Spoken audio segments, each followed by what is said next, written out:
Share बाजार में दबाव लगातार बना हुआ है। निफ्टी 50 की बात करें इंडेक्स की, तो सोमवार को ये 1% या फिर कहें 220-30 पॉइंट्स की यहां पर उससे ज्यादा की गिरावट भी देखने को मिली। इस गिरावट के साथ इंडेक्स ने 22,800 के स्तर को भी तोड़ा और पिछले हफ्ते भी हमने देखा था शुक्रवार को क्लोजिंग इससे नीचे ही हुई थी, जो पिछले 8 से लेकर 10 ट्रेडिंग सत्रों में इंडेक्स के लिए एक मजबूत सपोर्ट का ये काम कर रहा था ये लेवल, लेकिन अब ये टूट चुका है। इंपॉर्टेंट टेक्निकल सपोर्ट का टूटना यहां पर निफ्टी में एक बड़ी गिरावट की वजह मानी जा रही है। गिरावट का एक और कारण है, प्रमुख कारण ये है कि देखिए शुक्रवार को वॉल स्ट्रीट से कमजोर हैंडओवर मिले थे, जो धीमी होती हुई अर्थव्यवस्था और फेड अधिकारियों के इस रवैये की चिंता से जुड़ा हुआ है कि वो ब्याज दरों में कटौती करने के लिए मूड उनका उस हिसाब से दिख नहीं रहा जब तक कि महंगाई 2% के स्तर से वापस नहीं आ जाती, नीचे नहीं होती। ऊपर से ट्रंप लगातार रेसिप्रोकल टैक्स की बात कर रहे हैं, एफआईआई की बिकवाली चल रही है यहाँ पर और कई तरीके की अनसर्टेनिटी यहाँ पे देखने को मिल रही है। निफ्टी के साथ साथ ब्रॉडर मार्केट्स की बात करें, निफ्टी मिड कैप की बात करें, स्मॉल कैप की बात करें, 1% की यहाँ पे भी गिरावट देखने को मिली है।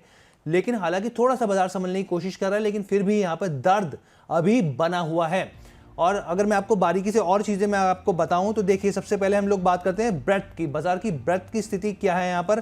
तो यहाँ पर आपके सामने अगर देखें तो एडवांस जो है 803 बढ़ने वाले जो शेयर हैं वो 809 शेयर हैं, जबकि उसके सामने गिरने वाले जो डिक्लाइन रेशो है, एडवांस और डिक्लाइन रेशो जिसे कहा जाता है, वो आपके सामने देखिए करीब करीब 2000 शेयर हैं गिरने वाले, और उनके सामने बढ़ने वाले शेयर कितने हैं, 809। तो इस हिसाब से आप अंदाजा लगा सकते हैं कि बाजार की स्थिति किस तरीके से कमजोर देखने को मिल रही है। इसके अलावा अगर आप यहाँ पे और चीजें देखें, हम लोग आपके सामने दिखाएं, तो यहाँ पे बैंक निफ्टी भी दर्द साफ तौर पे बयां करता हुआ दिख रहा है। हालांकि थोड़ी सी स्थिति बेहतर हुई है, लेकिन अभी भी 364 पॉइंट्स की यहाँ पे बैंक निफ्टी में भी गिरावट है लगातार। इसके अलावा अगर आप और हम लोग इंडेक्सेस पे जाएं यहाँ पर, तो आप देखिए मिड कैप में पेन है यहाँ पर। इसके अलावा स्मॉल कैप में आधे प्रतिशत की गिरावट यहाँ पे देखने को मिल रही है। इसके अलावा इंडिया विक्स की बात करें तो इंडिया विक्स में भी थोड़ी मजबूती है, 0.46 की, जो वॉलेटिलिटी बताती है बाजार में कितनी वॉलेटिलिटी है। अब देखिए आपके सामने लूजर्स की हम लोग बात कर लेते हैं। सबसे पहले बाजार में गिरावट किस वजह से कौन ड्रैग कर रहा है यहाँ पर, तो टाटा कंसल्टेंसी की बात करें, यहाँ पर टीसीएस की बात करें यहाँ पर, तो करीब करीब देखिए आपके सामने 2% से ज्यादा की गिरावट यहाँ पर देखने को मिल रही है।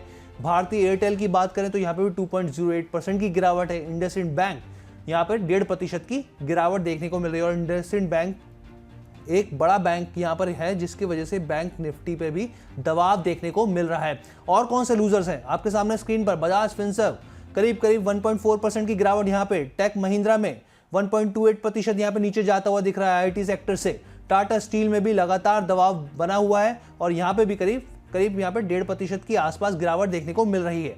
अब इस बाजार में गेनर्स कौन से हैं जो थोड़ी सी मजबूत स्थिति दिखा रहे हैं, परफॉर्मेंस दे रहे हैं। एक बार स्क्रीन पे हम लोग वो लाते हैं कि कौन से गेनर्स हैं इस बाजार में, ताकि व्यूअर्स को क्लैरिटी और बेहतर तरीके से मिल सके। देखिए टॉप गेनर्स एक्सिस बैंक, लगातार प्राइवेट बैंक जो है, कुछ स्पेसिफिक बैंक जो है वो मजबूती उनमें कायम देखने को मिल रही है और कई तरह की रिपोर्ट्स भी यही बात कहती हैं। यहाँ पर कोटक महिंद्रा बैंक देखिए एक बार फिर मजबूत कैंडिडेट बनकर सामने आया, यहाँ पर 0.11% की यहाँ पर तेजी यहाँ देखने को मिल रही है। मारुति सुजुकी में 0.15% की यहाँ पे तेजी देखने को मिली। बहुत मामूली सी बढ़त यहाँ पर कहें आप, मामूली सी बढ़त यहाँ पर देखने को मिल रही है।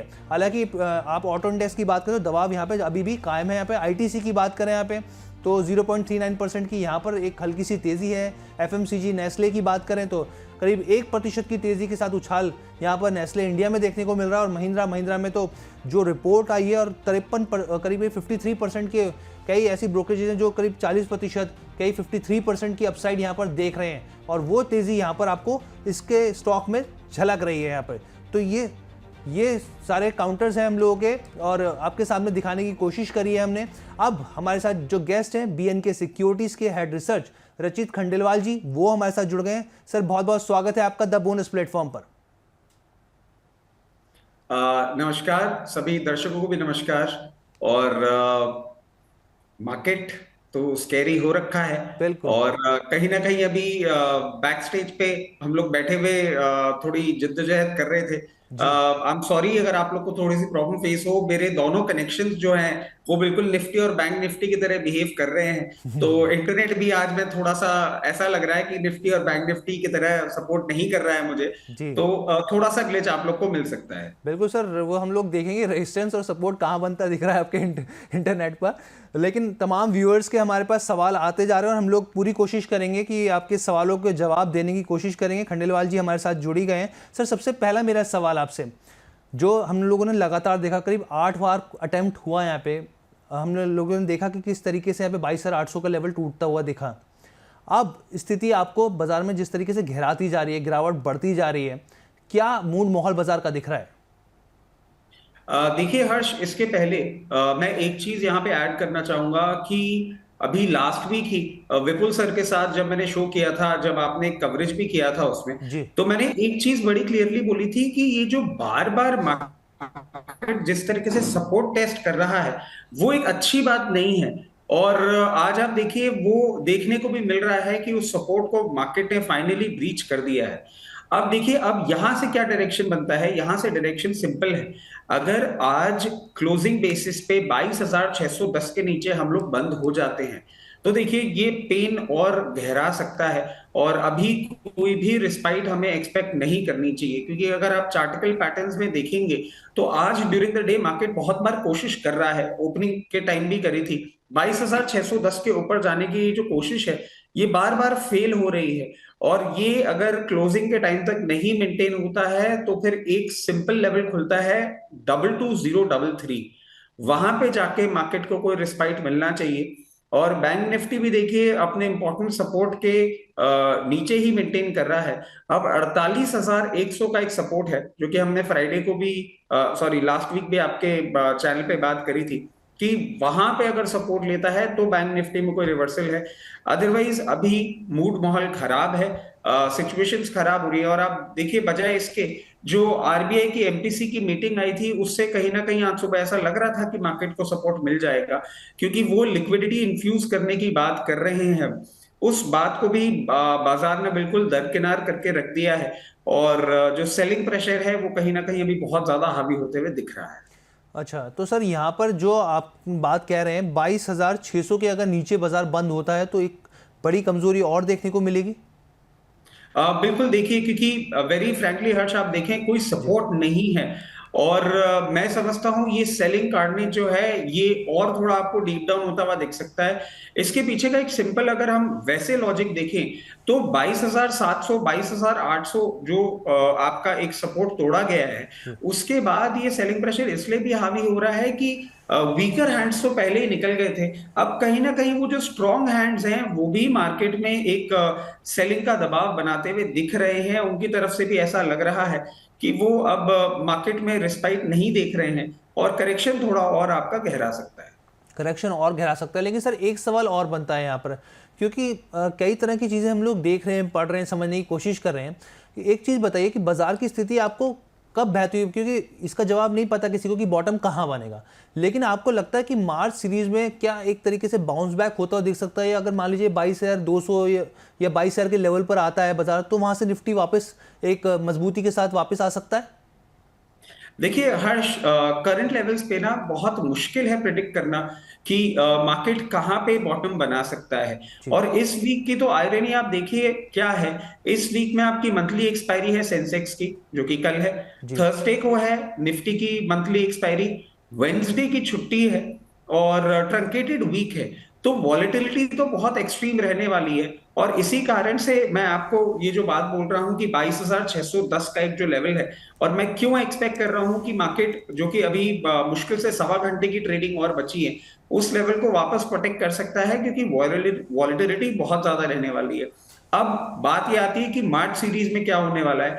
देखिए अगर ये 22,610 नहीं मेंटेन करता है तो एक बहुत ही स्ट्रॉन्ग सपोर्ट आता है क्लोजिंग बेसिस पे 22,033। और 22,033 इसलिए वो सपोर्ट लग रहा है क्योंकि वहां तक पहुंचते पहुंचते मैं समझता हूं ये जितनी भी सेलिंग आप देख रहे हैं ड्राई अप हो जाएगी। और ठीक। ये मैं क्यों आपको बोल रहा हूं, क्योंकि वो एक ऐसा लेवल बन जाता है जिससे एक आपने मूवमेंट आता हुआ देखा था उस लेवल के नीचे सेलिंग थोड़ी बहुत अगर मार्जिन कॉल की या ऐसी कोई आती है और इंट्राडे डिप्स देखने को मिलते हैं जी तो जी बात अलग है। उससे नीचे माल बेचने के लिए माल लोगों के पास बहुत कम बचेगा। कम बचेगा। और अगर वहां पे भी बेचते हैं तो कोई बहुत ही बड़ी एक एक्सट्रीम न्यूज आए जो कि बहुत ही नेगेटिव हो इक्विटी मार्केट्स के लिए, तो वो सेलिंग आप देख सकते हैं। Otherwise I have a very strong conviction that 220033, और इनफैक्ट ये हमने अराउंड जब 23,600 और इन लेवल्स पे 23,400 पे भी बात कर रहे थे, आपके चैनल के माध्यम से एक बार थोड़ा सा लंबा डिस्कशन खिंच गया था, तो वो लेवल हमने उस टाइम भी बोला था और उसी लेवल को हम आज भी अपना मेंटेन कर रहे हैं। 22,033 ये लेवल पे बहुत स्ट्रॉन्ग सपोर्ट है। जी और जी जी। वहां से मैं समझता हूं आपको एक बाउंस बैक जरूर देखने को मिल सकता है। हम्म। इनफैक्ट वॉलेटिलिटी के चलते मैं समझता हूं आज भी एक प्रोबेबिलिटी है कि मार्केट 22,600 के ऊपर बंद होने की कोशिश कर सकता है। बिल्कुल, और इस सवाल के ज़रिए हम लोगों ने आपको व्यूअर्स को ये बताने की कोशिश की कि अगर कहीं पे स्थिति थोड़ी सी बेहतर होती दिख सकती है तो कौन से लेवल्स हैं ये समझने की यहाँ पर ज़रूरत है। और चलिए अब एक बार हम लोग, हमारे व्यूअर्स के लगातार सवाल आ रहे हैं, आपके प्यार मिल रहे हैं हमारे व्यूअर्स के। तो देखिए जगदीश माली जी का एक सवाल है NHPC के ऊपर। सर NHPC में आज गिरावट देखने को मिल रही है और अच्छी खासी गिरावट, करीब 3% से नीचे ज़्यादा ही की गिरावट हो गई है यहाँ पर। अब ये पूछना चाह रहे हैं हमारे व्यूअर हैं जगदीश जी कि क्या ये मौजूदा भाव खरीदारी के लिए सही है? ये अपनी पोजीशन के बारे में कुछ बता पाएंगे, कहाँ पे इन्होंने पोजीशन ले रखी है या नहीं है सवाल में वो? सर ये नहीं है, और देखिए इसीलिए हम लोग अपने व्यूअर्स को भी यही चीज़ कहते हैं कि जब भी किसी कोई भी सवाल आप पूछते हैं ना, तो हमेशा ये ज़रूर बताया कीजिए कि आपकी बाइंग लेवल्स क्या हैं। उससे पता चलता है कि आप कहाँ स्टैंड कर रहे हैं यहाँ पर। सर लेकिन यहाँ पर अभी फिलहाल तो नहीं है, लेकिन अगर आप इस सवाल का जवाब देना चाहें यहाँ पर बिल्कुल NHPC को लेकर। बिल्कुल बिल्कुल, देखिए एनएचपीसी अगर इनके पास है तो इसको होल्ड करें, और होल्ड करके अगर ये एवरेज करने की बात कर रहे हैं तो ऑड 73 लेवल्स आता है, वहां पे एवरेज करें। और अगर ये फ्रेश पोजीशन बनाना चाह रहे हैं इस पे तो भी वही लेवल आता है, 73 ऑड लेवल्स पे आए तो ही कुछ करें। यहाँ पे अभी कोई भी पोजीशन लेना एडवाइजेबल नहीं होगा। कोई भी पोजीशन लेना एडवाइजेबल नहीं है, PSU स्टॉक है और यहाँ पर हम लोग देख ही रहे हैं वैसे ही नव्स जो है PSU की कमज़ोर देखने को मिल रही है। इसके अलावा एक सवाल और है सर वसीम जैदी जी का। गुड मॉर्निंग सर, ये पूछे हैं गुड आफ्टरनून सर, और यहाँ पे मेरे पास इन्होंने एक तो नेवाकॉप में 167 रुपये की खरीदारी करी है यहाँ पर। इसके अलावा इन्होंने सर अगर आप एक बार क्लैरिटी दें, सवाल वसीम जी एक बार दोबारा लिख के भेजिए एक बार क्लैरिटी से, ताकि पता चल सके हम लोगों को। और यहाँ पर आप एक बार बताएंगे तो मैं आप सर से पूछूंगा। अच्छा सर एक चीज़ और बताइए, बैंक निफ्टी की हम लोग बात कर लेते हैं। यहाँ पे बैंक निफ्टी में करीब 1% की गिरावट देखने को मिल रही है। इंडसइंड बैंक की बात करें, HDFC बैंक की बात करें, ICICI बैंक की बात करें, दूसरे बैंक की बात करें, यहाँ कमज़ोरी है। हालांकि आज कोशिश करी है महिंद्रा बैंक ने थोड़ा सा परफॉर्म करने की यहाँ पर, लेकिन देखिए जो ज़्यादातर प्राइवेट बैंक्स हैं वो, और चाहे गवर्नमेंट्स बैंक हो, खासकर SBI को लेकर भी पेन बना हुआ है। आपकी क्या स्थिति देखने को मिल रही है यहाँ पे, अगर हम लोग इंडेक्स को इस हिसाब से बैंक निफ्टी के इंडेक्स की बात की जाए तो? देखिए हर्ष, एक चीज है और ये बात हमें समझनी होगी कि अब निफ्टी की जब रिकवरी आएगी उसमें बहुत बड़ा ड्राइवर बैंक निफ्टी बनने वाला है। और इसके पीछे का एक सिंपल लॉजिक ये भी है कि 2015 में जो गवर्नमेंट ने अपना एक बैंक्स का NPAs क्लियर करने की मुहिम चलाई थी, उससे अब हम देखें तो बहुत ही अच्छे लेवल पे आ चुका है बैंक्स का जो अब लोन बुक है, वो बहुत डिसेंट है और डेलिक्वेंसीज अब इतने ज्यादा नहीं आते हैं। इनफैक्ट इसमें एक और चीज है जो देखने को मिली थी, लास्ट वीक हम इस पे कवरेज भी कर रहे थे कि PSU बैंक्स की जो लोन बुक है, जो एसेट क्वालिटी है, वो फार सुपीरियर हो गई है in comparison with private bank. और इसमें आप देखिए कि टॉप 5 PSU बैंक्स की अगर हम बात करते हैं तो टॉप 5 PSU बैंक्स आज के time under 2% gross NPA maintain कर रहे हैं। इतनी अच्छी अगर इनकी लोन बुक है, और उसके बाद आप देखें कि RBI की तरफ से अगर रेट कट आता है तो इनके लिए लोन डिसबर्समेंट भी थोड़े से अट्रैक्टिव हो जाएंगे। और मैं समझता हूं कि अब अगर आपको बाइंग करनी ही है मार्केट में कहीं, तो PSU बैंक्स और selective top 3 private sector bank, जो कि आपने भी बोला, कोटक बैंक, HDFC बैंक और ICICI बैंक, इनमें आप हल्की हल्की बाइंग डिप्स पे कर सकते हैं। कर सकते हैं। क्योंकि अब मार्केट को अगर टर्न अराउंड करना होगा तो उसके पीछे ड्राइवर बैंक निफ्टी ही होगा। जी, इसलिए मैंने भी एक बार आपसे समझने की कोशिश करी और व्यूअर्स को भी समझाने की कोशिश करी कि बैंक निफ्टी इसमें कितना इंपॉर्टेंट रोल यहाँ पे निभा सकता है। अच्छा, एक सवाल बॉर्न ऑर्फन के नाम से आईडी क्रिएट की इन्होंने, गौरव जी का सवाल है। ये पूछे, hello sir, can we average Bajaj housing finance and JSW infra at the current level? Sir, मौजूदा भावों में क्या ये एवरेज कर सकते हैं? एवरेज की रणनीति सही रहेगी यहाँ पे? देखिए, हम पहले ले लेते हैं बजाज हाउसिंग फाइनेंस को। जी, और बजाज हाउसिंग फाइनेंस के लिए मैं गौरव जी को एक बात कहना चाहूंगा कि एवरेज तभी करें जब इनके पास पेशेंस हो। क्योंकि लास्ट वीक भी हम यही बात कर रहे थे, वापस मैं ये बात दोहराऊंगा। जियो फाइनेंस और बजाज हाउसिंग फाइनेंस ये दो ऐसी कंपनीज हैं, पेरेंटेज पेडिग्री अच्छा है, बिजनेस जो है और जो आने वाला है वो भी अच्छा है। जस्ट दैट आपको यूफोरिक मूवमेंट अभी इस पे नहीं एक्सपेक्ट कर सकते। अगर मध्यम से लंबी अवधि के लिए आप होल्ड करते हैं इसको, तो डेफिनेटली आप इसकी पोजीशन को ठीक तरीके से रख सकते हैं। जहां तक एवरेज करने की बात है, आपको अराउंड 110 से 108 की रेंज, जो कि यहां से थोड़ी सी ही नीचे है, वो जैसे ही मिलती है आप बिल्कुल अपनी पोजीशन को एवरेज कर सकते हैं। ठीक है सर। तो यहाँ पर मुझे लगता है गौरव जी का सवाल का जवाब उनको मिल गया होगा। एक सवाल अरिहन जी का है सर, ये पूछ रहे हैं कि सर कृपया करके मेरे सवाल को लीजिए। बिल्कुल लेंगे सर। इनका सवाल है, पीटीसी इंडिया पर इन्होंने जो खरीदारी करी है जिस लेवल पे, वो 180 का भाव है। मदरसन वायरिंग पर 68 रुपये के भाव पे इन्होंने खरीदारी करी है। अब ये पूछ रहे हैं कि सर एवरेज की जाए कि नहीं की जाए? देखिए, स्टॉक्स तो इनके पास दोनों फंडामेंटली स्ट्रांग हैं, जी, बस ये बात जरूर है भाव थोड़ा ऊपर है। अब अगर पीटीसी में ये एवरेज करना चाह रहे हैं तो करंट लेवल्स पे मैं बिल्कुल एडवाइस नहीं करूंगा। पीटीसी में एवरेज का लेवल बन के आ रहा है एट अराउंड 134, वहां पे ये एवरेज करें और एवरेज करके अपनी पोजीशन बरकरार रखे। मार्केट जैसे ही सुधरेगा, थोड़ा सा टाइम जरूर देना होगा, मगर इनको एक अपसाइड देखने को मिल सकता है। अब हम आ जाते हैं मदरसन सुमी वायरिंग पे। मदरसन सुमी वायरिंग भी, इनकी जो बाइंग प्राइस है वो बहुत ऊपर है। स्टॉक ने करेक्शन जरूर दिखाया है, बट वैसे आप देखें तो लेटली इसके जो नंबर्स आ रहे हैं और जो बिजनेस है वो इंप्रूव हो रहा है। मेरी समझ से आप अगर इसको यहाँ पे एवरेज करना चाहते हैं तो बिल्कुल ही सटीक भाव है, आप यहाँ पे एवरेज कर सकते हैं। मगर इसमें एवरेज के लिए मैं एक और चीज ऐड करना चाहूंगा कि यहाँ पे जो भी आप क्वांटिटी एवरेज लेके ट्रेड करते हैं, उसके लिए 56 रुपए का एक टारगेट भी लेके चलिएगा। ये इस रेंज में थोड़ा सा मूवमेंट आपको करता हुआ दिख सकता है। 56 रुपए के ऊपर क्लोजिंग करके ये एक दो दिन सस्टेन करता है तो इनके 68 रुपए के भाव की तरफ ये कूच कर सकता है। Till that time this is the only play that he can do. यहां खरीदिए और 55 रुपए 56 रुपए के आसपास आए वहां पे बेचे। ऐसे दो तीन ट्रेड करके इनका एवरेज भी नीचे आ जाएगा और इनको धीरे धीरे करके प्रॉफिट्स भी आने लगते हैं। ठीक है, धीरे धीरे प्रॉफिट्स की रणनीति के लिए यहाँ पर खंडेलवाल जी की जो सलाह है आप उनको फॉलो कर सकते हैं यहाँ पर।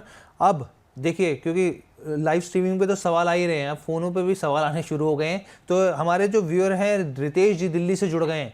रितेश जी, पूछिए अपना सवाल। क्या हाल, पहले तो बताइए क्या हाल चाल है आपके? Good afternoon sir. बढ़िया है सर। क्या आप भी इस बियर्स की ग्रिप में हैं?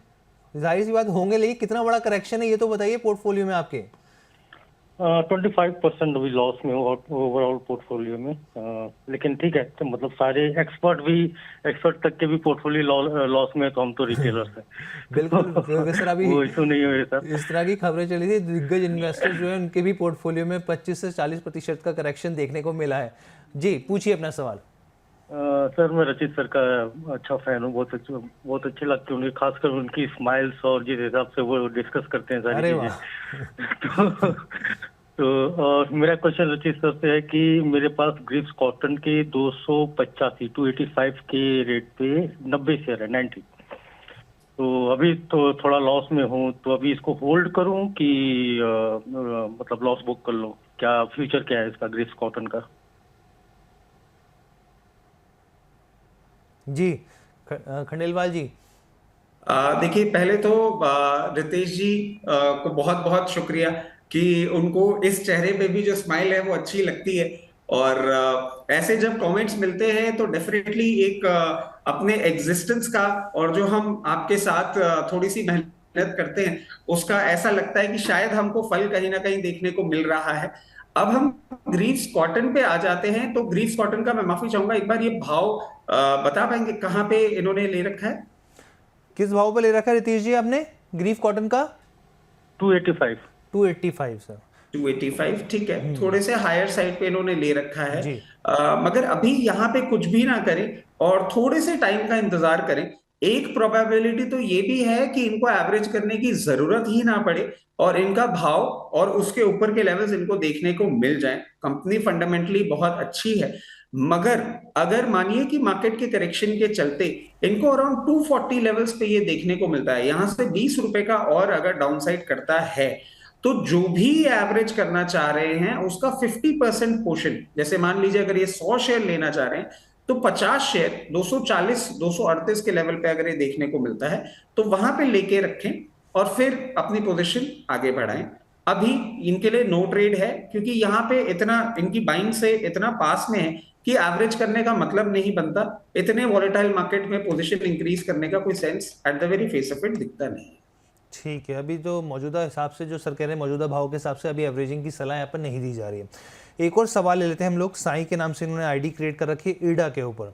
जो खरीदारी की जो लेवल है वो 175 है। अब ये पूछे होल्ड किया जाए या सेल किया जाए। सर बहुत सारे निवेशकों ने ऊपर के भाव पे खरीदारी करी है यहाँ पर, अब वो फंस गए यहाँ पर। 177 रुपये की देखिए अभी मौजूदा भाव जो है स्टॉक का 177 रुपये, और इन्होंने 175 के भाव में खरीदारी करी है। क्या करना चाहिए सर? बेचना चाहिए, बिकवाली करनी चाहिए, अभी होल्ड रखना चाहिए यहाँ पर? नहीं, देखिए इनका भाव बहुत ही अट्रैक्टिव है और मैं समझता हूं कि हमको इरेडा यूजुअली 220 240 के लेवल या 260 के लेवल पे बाइंग वाले क्वेश्चंस ज्यादा आते हैं। तो फर्स्ट ऑफ ऑल कॉन्ग्रेचुलेशंस, आपने बहुत ही उम्दा भाव पे अपनी बाइंग करी है और पोजीशन बिल्कुल मेंटेन करके रखें। देखिए एक चीज है, जब मार्केट पूरा का पूरा गिर रहा होता है तो अच्छे क्वालिटी स्टॉक्स, अच्छे सेक्टर्स के स्टॉक्स, अच्छे फोकस के स्टॉक्स में भी आपको करेक्शन देखने को मिलता है, मगर उसमें कहीं भी डिसहार्टन्ड होने वाली कोई बात नहीं है। यहां पे आपको कुछ भी नहीं करना है, आप अपनी पोजीशन आराम से मेंटेन करें। और मेरी समझ से अगर कोई एक्सट्रीम लेवल ही आता है और वो extreme level at the very face of it अभी नहीं दिख रहा है, बट उस टाइम जब वो आता है हम कनेक्टेड रह पाए नहीं रह पाए, क्योंकि जब मैं 22,033 का लेवल भी देख पा रहा हूं मार्केट में, तो इसमें भी आपको कार्नेज और बढ़ता हुआ दिख सकता है। अराउंड 138 अगर किसी एक्सट्रीम लेवल पे देखने को मिले तो वहां पे और एवरेज करने की बात हम कर सकते हैं। 1 2, अगर आप ये बोल रहे हैं कि 138 रुपए आपको दिख रहा है तो यहां से मैं बेच के निकल जाता हूं, मैं बिल्कुल भी एडवाइस नहीं करूंगा। मैं आपको एक सेफ्टी नेट के हिसाब से वो लेवल दे रहा हूं। आपने जिस प्राइस पे बाय कर रखा है बहुत ही जल्दी आपको 200 प्लस लेवल्स ये दिखा सकता है जैसे ही मार्केट सपोर्ट करेगा। तो कोई परेशानी वाली बात नहीं है, बिल्कुल होल्ड करें और नीचे आए तो एवरेज करेंगे, अदरवाइज आराम से बैठेंगे। ठीक है सर, आपने देखिए यहाँ पर टारगेट तो आपने 200 रुपये का दे दिया, लेकिन अगर किसी को खरीदारी करनी हो तो वो सही लेवल क्या होगा? मौजूदा भाव जो है वो, क्योंकि आपने बताया अट्रैक्टिव लेवल है, अभी खरीदारी की सलाह रहेगी आपकी इन लेवल्स देखिए पर? बिल्कुल बिल्कुल आप अभी इसकी खरीदारी कर सकते हैं करंट लेवल्स पे, मगर क्योंकि मार्केट में वॉलेटिलिटी है जी। तो मैं ये सजेस्ट करूंगा कि जितना भी आप खरीदना चाह रहे हैं उसका 50% ही यहाँ पे डिप्लॉय करें। जी। क्योंकि कहीं ना कहीं आप देखिए हर्ष, आप भी I am pretty sure charts वगैरह देखना बहुत सही तरीके से आप तो समझ ही गए होंगे, आपने इतने शोज किए हैं। जी। आप देखिए बहुत स्ट्रॉन्ग सपोर्ट है इसमें 164 लेवल्स पे, जी। जो कि ये बार बार टेस्ट कर लेता है और अभी उसी लेवल से इसने बाउंस बैक कर रखा है। तो यहां पे बिल्कुल खरीदे, बट किसी भी करेक्शन में अगर 164 ब्रीच करता है तो 138 140 का एक लेवल है जो ये दिखा सकता है। इसीलिए इतनी एक्सट्रीम वॉलेटिलिटी में सेफ इन्वेस्टमेंट या ट्रेडिंग के हिसाब से मैं ये स्टैगर्ड मैनर में आपको ट्रेड करने के लिए एडवाइस कर रहा हूं। ठीक है, स्टैगर्ड मैनर में कलेक्ट करने की सलाह है। और सर स्टॉप लॉस 160 रखा जाए? जो आप बाइंग करेंगे उसकी, जी जी जी, जो भाव देखिए अगर वो ट्रेडिंग बेट है तो डेफिनेटली आप उसको 162 भी रख सकते हैं, 160 भी रख सकते हैं। जी। मगर इरेडा जैसे शेयर के लिए मैं आपको एक चीज बताना चाहूंगा, इसको as a trading bet, in fact IREDA छोड़िए, अभी जो मार्केट के हालात चल रहे हैं बहुत ज्यादा एडवेंचर करने का मार्केट अभी है नहीं। मतलब ट्रेडिंग के लिए आपके पास पूरी जिंदगी है। अगर इस सिचुएशन में ऐसे मार्केट कांडेज में आप ट्रेडिंग करते हैं और अपना कैपिटल इरोड करते हैं तो थोड़ा सा रिस्की तो है, but any how if you want you can keep a stop loss of 160 और फिर अपना मोमेंटम बना सकते हैं। ठीक है सर, यहाँ पर आपने ये सलाह दे दी हमारे व्यूअर्स को। अच्छा, एक सवाल और है सर यहाँ पर, देखिए पीएसयू बैंक के शेयरों की मैं यहाँ पे बात करना चाह रहा हूँ, इसलिए करना चाह रहा हूँ क्योंकि सर पिछले एक साल में करीब 34% के 35% के आसपास यहाँ पे गिरावट देखने को मिली है। सरकारी बैंकों के शेयर में अब तो निवेशक भी जो है वो बहुत ज़्यादा दिलचस्पी नहीं ले रहे। कुछ बैंकों के शेयरों ने पिछले एक साल में, मतलब हम लोगों ने देखें तो प्राइवेट के मुकाबले गवर्नमेंट बैंक में ज़्यादा गिरावट देखने को मिली है। इसके पीछे बैंकों के, सरकारी बैंकों के डिपॉजिट, यहाँ पे जो मार्केट डिपॉजिट्स का जो कवर है वो कम होता हुआ दिखा है। साथ ही कमज़ोर नेट इंटरेस्ट मार्जिन भी एक बड़ी चिंता का विषय है। आपके हिसाब से सर अभी जैसे हम लोगों ने एसबीआई के ऊपर भी रिपोर्ट आई, अभी हाल ही में उसके टारगेट्स को नीचे कर दिया गया और यहाँ पर कई तरीके के मार्जिन की दबाव की बात की जा रही है, बहुत सारे बैंक से जो परफॉर्म नहीं कर पा रहे। तो आपके हिसाब से क्या अभी इन लेवल से सरकारी बैंक से एग्जिट ले लेना चाहिए, या फिर आपकी नज़र में कुछ ऐसे स्टॉक्स हैं कि this is the right time to buy, कि ये स्टॉक्स पे खरीदारी की जा सकती है, ये अपने सही लेवल पर आ गए? देखिए हर्ष, इसमें एक चीज समझिएगा कि बैंक्स में जो नेट इंटरेस्ट मार्जिन है वो आपको इंप्रूव होता हुआ दिखेगा इन टाइम टू कम। और पीएसयू बैंक का हर्ष, आप ऐसे देखिएगा कि आज से करीबन 2-2.5 साल पहले भी इन्होंने जब रैली करना चालू नहीं किया था, मतलब 2-2.5 साल या 3 साल हो गए हुए, at times I am not that correct with the time, PNB 32 रुपए पे था, स्टेट बैंक भी आपका 250-300 रुपए पे ट्रेड करता था, वहां से they have rallied a lot. अब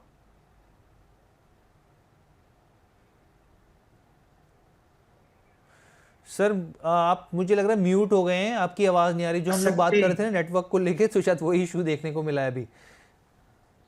तो आई एम सो सॉरी, मतलब I am trying to switch between both the networks. दोनों इंटरनेट जो है मेरे वो आज नो सपोर्ट सर, नहीं कर प्लीज रहे। डोंट बी सॉरी सर, वो फ्लक्चुएट जैसे मार्केट हो रहा है वैसे वो भी हो रहा है कोई इशू नहीं सर, प्लीज सर तो जी, तो जो मैं आपको बात बता रहा था कि आज से 2.5-3 साल पहले भी एक ऐसा फेज आया था जब पीएनबी 32 रुपए 34 रुपए चलता था, जब आपका स्टेट बैंक जो था वो करीबन 250-300 रुपए चलता था, वहां से they have rallied a lot. उस रैली के बाद ये करेक्ट किए हैं और अब मैं समझ रहा हूं इस करेक्शन के बाद एक फेज ऑफ कंसोलिडेशन में आ गए हैं ये सारे बैंक्स। ये री रेटिंग कैंडिडेट बनेंगे जैसे जैसे इंटरेस्ट रेट कूल ऑफ करेगी। आप देखिएगा इनमें एक अच्छा ट्रैक्शन आपको देखने को मिलेगा, क्योंकि इनके लोन बुक का जो ग्रोथ है वो भी देखने को मिलेगा। और मैं समझता हूं specifically when I talk about PSU banks, just a view point that I am sharing, ये जो नया इनकम टैक्स रेजीम जिसमें 12 लाख रुपए तक का आपको वो देखने को मिल रहा है इनकम टैक्स का कट, उसके कारण से आप देखिएगा टायर 2 सिटीज, रूरल एरियाज, यहाँ के जो छोटे बिजनेसेस हैं, जो छोटे बिजनेसमैन हैं, वो कहीं ना कहीं थोड़ा सा अपना डिपॉजिट्स जो है वो बढ़ाने की कोशिश में आएंगे। And let me be very honest, इनका कासा भी इंप्रूव होता हुआ दिख रहा है मुझे। और स्पेसिफिकली पीएसयू बैंक्स का क्यों? क्योंकि पीएसयू बैंक्स ही इन छोटे शहरों और रूरल एरियाज में बहुत अच्छा पेनिट्रेशन रखते हैं। तो मेरी समझ से वहां से कासा इंप्रूव होगा। लोन बुक इनकी अभी अच्छी चल रही है as compare to private bank. इनका इंटरेस्ट इनकम भी बढ़ेगा in time to come, rates जैसे जैसे कम होती जाएंगी, इनकी loan book, net interest income और कासा सब इंप्रूव होता हुआ दिखेगा। तो सर कोई स्टॉक है आपकी रिकमेंडेशन में कि यहाँ पे पीएसयू बैंक्स पे जहाँ पे खरीदारी की सलाह हो? देखिए स्पेसिफिकली मैं कोई ऐसा स्टॉक अभी आपको नहीं बोलना चाहूंगा, क्योंकि मार्केट जो हम देख रहे हैं लेवल्स, मगर हाँ अगर आपको अपनी वॉच लिस्ट में रखना है तो मैं समझता हूं स्टेट बैंक भी अट्रैक्टिवली प्राइस्ड हो गया है। ये जब एक कंसोलिडेशन के बाद बाउंस बैक दिखाएगा तो आपके चैनल के माध्यम से भी हम इसकी कॉल शेयर करेंगे। स्टेट बैंक हो गया, आपका पीएनबी हो गया, ये दो ऐसे बैंक्स हैं जिनमें मुझे बहुत अच्छी उम्मीद है एक बाउंस बैक की। But let them settle down, once they settle down, once the market settle down, तब हम बाइंग कॉल इनिशिएट करेंगे। तब तक आप इनको अपने रेडार पे रखें। ठीक है, अब हमारे साथ एक और फोनर जुड़ गए हैं, मुन्ना कुमार जी जुड़ गए हैं सूरत से। मुन्ना कुमार जी कैसे हैं आप? अच्छे हैं सर, आप कैसे हैं? एकदम बढ़िया सर, बहुत बहुत धन्यवाद। क्या हाल चाल चल रहा है आपका? क्या पोर्टफोलियो की स्थिति है? अभी तो पोर्टफोलियो सर माइनस में ही है। अच्छा, माइनस में। आपका कितना % करेक्शन है, पूछ सकता हूं मैं? 40% से ज्यादा हो गया है सर। ओह, 40% से ज्यादा हो गया है सर। कहाँ पर, मतलब ज्यादा कहाँ आपने निवेश किया हुआ था, कहाँ पर ज्यादा फोकस थे आप? सर हमने वेस्टर्न कैरियर का लिया था, जी आईपीओ के समय का ही है, पर उसके बाद हमने थोड़ा एवरेज भी किया है। 143 के एवरेज है, 150 शेयर है मेरे पास। क्या करूँ, कुछ समझ में नहीं आ रहा है। अच्छा, किस स्टॉक का नाम क्या बताया सर आपने? Munna Kumar sir, western carrier India limited. अच्छा, वेस्टर्न कैरियर। जी। और खरीदारी का भाव क्या है आपका? एवरेज 143 का है, 143। 143 का। जी ठीक है मुन्ना जी। सर क्या सलाह रहेगी इनके लिए, क्योंकि ये तो अच्छा खासे करेक्शन पे बैठे हुए हैं एकदम, और 93 के भाव पे स्टॉक पहुंच चुका है, 143 का भाव था इनका खरीदारी का, क्या सलाह रहेगी? देखिए, फंडामेंटली अगर हम इस स्टॉक को पहले देख लें, क्योंकि जिन स्टॉक्स को मैं वापस रिवाइज कर रहा होता हूँ, ये 52 वीक लो के आसपास भी है। इसका जो ROCE है वो भी लास्ट 2 साल से डिक्रीज हो रहा है, और कैश जनरेशन जो है कोर बिजनेस में वो भी बहुत अच्छा तो दिख नहीं रहा है। और ये सब कुछ कारण है, बट इसमें थोड़ा सा रे ऑफ होप ये भी है कि प्रमोटर प्लेज अभी कुछ भी नहीं है, और रेवेन्यू 3 क्वार्टर से थोड़ा थोड़ा इंप्रूव हो रहा है। तो देखिए, इसमें एक सिंपल सी चीज है कि अगर आपने पोजीशन बना रखी है और उस लेवल तक आप देखे हैं इसको, तो थोड़ा सा टाइम आप इसको और दीजिए, और ये आपको छोटी अवधि में तो कोई रिवर्सल दिखाता हुआ नहीं दिख रहा है। At the very face of it, मैं ऐसा कोई भी कमिटमेंट नहीं करना चाहूंगा। दो पॉसिबिलिटी, दो इसको हम एक उसमें बांध देते हैं कि अगर आप इसमें बने रहना चाहते हैं तो बने रहें, बट करंट लेवल्स पे मैं एवरेज का बिल्कुल भी एडवाइस नहीं करूंगा, क्योंकि इसका डाउन ट्रेंड अभी कहीं ना कहीं खत्म होता हुआ दिख नहीं रहा है, जो कि थोड़ी सी चिंताजनक बात है। क्योंकि आप आईपीओ के टाइम से लिए हुए हैं, तो आई ऑल्सो बिलीव कि आपको कुछ ऐसे फंडामेंटल्स या ये सब पता होंगे जिस कारण से आप स्टिक अराउंड कर रहे हैं। दूसरा ऑप्शन ये है कि आप यहां से अभी भी इसको एग्जिट करें, और एग्जिट करके जो अच्छे दमखम रखने वाले शेयर्स हैं, जो कि अच्छे करेक्ट हो गए हैं, उनमें स्विच मारें। क्योंकि जिस तरीके से फंडामेंटल्स अभी इसके देखने को मिले हैं, और जिस तरीके से चार्टिकल पैटर्न में भी इसमें कहीं भी सपोर्ट नहीं आ रहा है, मतलब हर्ष आप भी चार्ट देख ही रहे होंगे इसका, जी आप जी देखिए लोअर लो ही मारे जा रहा है, और सेलिंग प्रेशर ही दिख रहा है कैंडल्स में भी। तो बिल्कुल। Not something that I am very comfortable with, ना तो टेक्निकल्स ना फंडामेंटल्स इसमें बने रहने के लिए सजेशन दे रहे हैं। अगर आपको रखना है रखिए, एवरेज का भाव नहीं अभी बता सकते। अगर आप थोड़ा सा अपना दिल कड़ा करके यहां पे बेच के किसी और अच्छी कंपनी में पैसा लगाएं, तो शायद आप जल्दी अपने लॉसेस को रिकवर कर पाएंगे।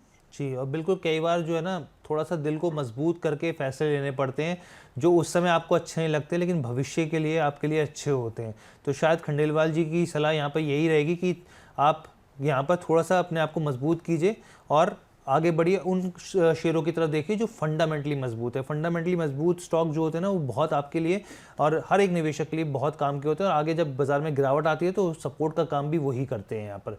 और यहाँ पर देखिए अविनाश चौधरी जी का सवाल। अविनाश जी, आप इरडा के ऊपर पूरी विस्तृत हम लोगों ने सर के साथ चर्चा करी है। आप अगर सुनना चाहते हैं तो थोड़ा सा आप रिवाइंड करेंगे, पीछे जाएंगे तो आपको सवाल का आपका जवाब मिल जाएगा। यहाँ पर एक सुमित साहू का सवाल ले लेते हैं सर। यहाँ पे हिंडाल्को के ऊपर सवाल है इनका। ये इन्होंने जो खरीदा है 641 के भाव पे खरीदा है, 25 शेयर्स खरीदे हैं। अब ये पूछना चाह रहे हैं कि सर ये कब बढ़ेगा या फिर रिवर्स हो जाएगा, क्या करने की सलाह रहे यहाँ पर? देखिए, हिंडाल्को की अगर हम बात करें या हम किसी भी मेटल की बात करें अभी, तो कुछ भी कहना कोई सेंसिबल बात नहीं होगी। इन्होंने कितने पे ले रखा है सर? इन्होंने ले रखा है यहाँ पर जो भाव दिया 641 रुपए। 641 रुपए, फिर तो ठीक है, फिर तो 639 ही चल रहा है। मतलब इस तरीके से करेक्ट तो कुछ किया नहीं है। और डिपेंड करता है, देखिए अगर आप सिर्फ ट्रेडिंग बैठ ही इसको ले रहे हैं, तो मैं आपको एक चीज सजेस्ट कर सकता हूं कि आपको इसमें अगर कहीं भी ब्रेकडाउन देखने को मिलता है बिलो 624 लेवल्स या 622 लेवल्स, तो वहां पे आप इस ट्रेडिंग बेट को एग्जिट कर लीजिएगा। मगर अगर आपने इन्वेस्टमेंट के तौर पे यहाँ पे लिया है, तो एक चीज समझ लीजिए कि अभी मेटल की जर्नी, जितने भी मेटल कंपनीज हैं उनकी जर्नी आसान नहीं होने वाली है जब तक डोनाल्ड ट्रंप साहब थोड़ी सी इत्मीनान से, थोड़ी सी शांति से सोचना और बोलना नहीं चालू कर देते। और इसके लिए मैं एक चीज कहूंगा कि आप मान के चले 2 से 3 क्वार्टर एक्सट्रीम वॉलेटिलिटी आपको इस काउंटर में देखने को मिल सकती है। Fundamentally the company is good, fundamentals में कोई प्रॉब्लम नहीं है, पेशेंस अगर बना के रखें तो डेफिनेटली आप अपने इसमें पोजीशन बरकरार रखें। आपके भाव भी अच्छा है, कई बार ये ढंग का डिविडेंड भी दे देती है। पोजीशन बरकरार रखें, ट्रेडिंग बैठे तो 624 622 के स्टॉप लॉस के साथ पोजीशन बरकरार रखें, आपको ठीक ठाक भाव देखने को मिल सकता है। ठीक है, यहाँ पर एक और व्यूअर है हमारे साथ जुड़ गए हैं, जगदीश जी। जगदीश जी का सवाल जो है वो IRFC के ऊपर है सर। इन्होंने 500 शेयर्स खरीदे, 124 के भाव पर खरीदे, और आप ये सोचिए कि ये अपनी 52 वीक हाई से करीब करीब 80% नीचे आ चुका है, और तब ये ज़बरदस्त पेन जो निवेशक हैं जिन्होंने ऊपर के भाव में खरीदा, उन्होंने ज़बरदस्त पेन देखा है यहाँ पर। सर अभी यहाँ पर इनकी जो खरीदारी का भाव है 124 रुपये है, क्या सलाह रहेगी आपकी? सर इनको मैं कॉन्ग्रेचुलेट करूंगा कि उन्होंने बहुत अच्छे दाम पे खरीदा है और अपनी पोजीशन बिल्कुल बनाए रखी। थोड़ा सा प्रॉब्लम है, मतलब आप अगर देखें IRFC को भी देखें तो थोड़ी सी प्रॉब्लम आपको जरूर इसमें देखने को मिल रही है। ये रेलवे के लिए जितना एक्सपेंशन होगा सारा का सारा फंड इन्हीं के थ्रू रूट होता हुआ जाता है। अभी थोड़ी सी प्रॉब्लम देखने को मिल रही है, but in time to come. And in fact Harsh, इसमें मैं एक चीज और ऐड करना चाहूंगा कि अभी हम लोग बहुत ज्यादा बात कर रहे हैं कि रेलवे में कोई अनाउंसमेंट नहीं आया और इस तरीके से है और सारी चीजें हैं, बट नॉट टू फॉरगेट हमारी जो करंट गवर्नमेंट है वो इस किस्म की गवर्नमेंट है कि वो इवेंट्स, वो डेट्स का इंतजार नहीं करती है, वो कभी भी कोई भी अनाउंसमेंट लेकर आती है। और मैं समझता हूं कि नेक्स्ट फाइनेंशियल ईयर में जब आपके पास इतना बड़ा कैपेक्स का फंड होगा, कुछ ना कुछ ये रेलवे की तरफ भी डाइवर्ट होना चाहिए और रेलवे के डेवलपमेंट में भी ये जाएगा। क्योंकि इसमें आप देखिए अभी कुछ स्टेट इलेक्शंस भी हैं जो हम अप्रोच कर रहे हैं, उन स्टेट्स में भी नई ट्रेन्स और इन सब के अनाउंसमेंट आने चाहिए। And that is the only reason I believe कि अभी इन्होंने बजट में कोई अनाउंसमेंट नहीं किया, बट जहां की जब वो वहां जाके लोकल कैंपेनिंग होगी तो वो अनाउंसमेंट्स हो सकते हैं हो, और फिर जब वो रेलवे का काम चालू होगा तो डेफिनेटली इसको भी बेनिफिट मिलेगा।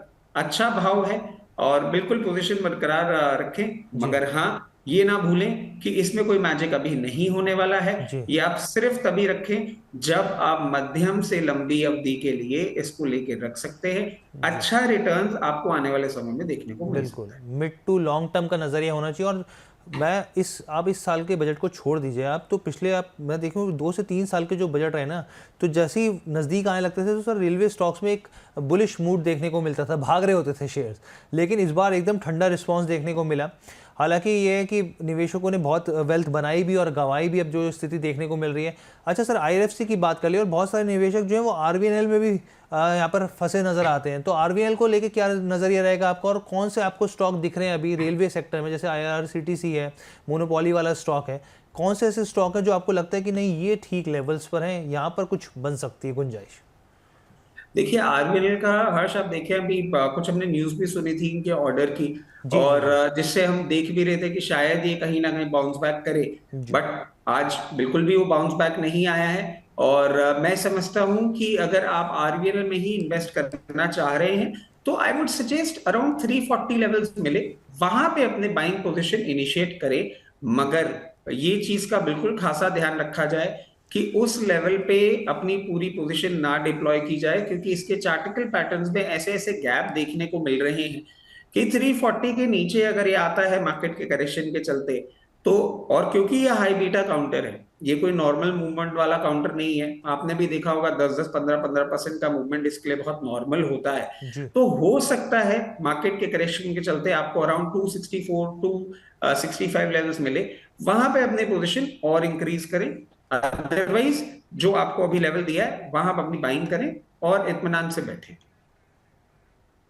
ठीक है, तो फारूक साहब बुलंद शहर से हमारे साथ जुड़ गए हैं। फारूक साहब अस्सलाम वालेकुम। जी सर, वालेकुम सलाम। क्या हाल चाल है आपके? सर बढ़िया है, सर बढ़िया है। जी बताइए, क्या किस कश्मकश में आप फंसे नजर आ रहे हैं? सर ये PN गेटगिल ज्वेलर्स के मेरे पास 740 की बाइंग है। कितने की बाइंग है सर आपकी? 740। 740 की, अच्छा। तो कितने शेयर्स लिए आपने सर? सर अराउंड 100 शेयर्स लिए हैं। ठीक है, आपका सवाल क्या है? सर मैं चाह रहा हूँ ये शेयर कब तक अपना पुल बैक निकालेगा या कोई इसके अंदर अभी और गिरावट आएगी?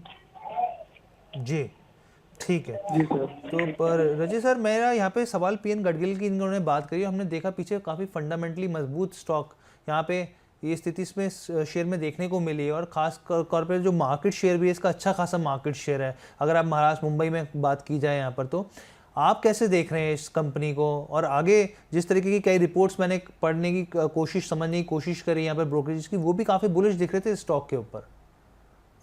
नहीं देखिए हर्ष, स्टॉक बुलिश है, इस पे कोई दो राय नहीं है। मगर कई कबार क्या होता है कि मार्केट के गिरफ्त में जब कोई शेयर आ जाते हैं, और अभी तो सभी आए हुए हैं, लेट्स बी ऑनेस्ट, कुछ भी देख लीजिए सब टूटा हुआ है, तो ये सब तो बातें चलती रहेंगी। और मैं समझता हूं अगर इन्होंने, इनका भाव क्या बताया, इन्होंने कहां पे लिया है? सर इन्होंने लिया है 740 रुपए के भाव पर।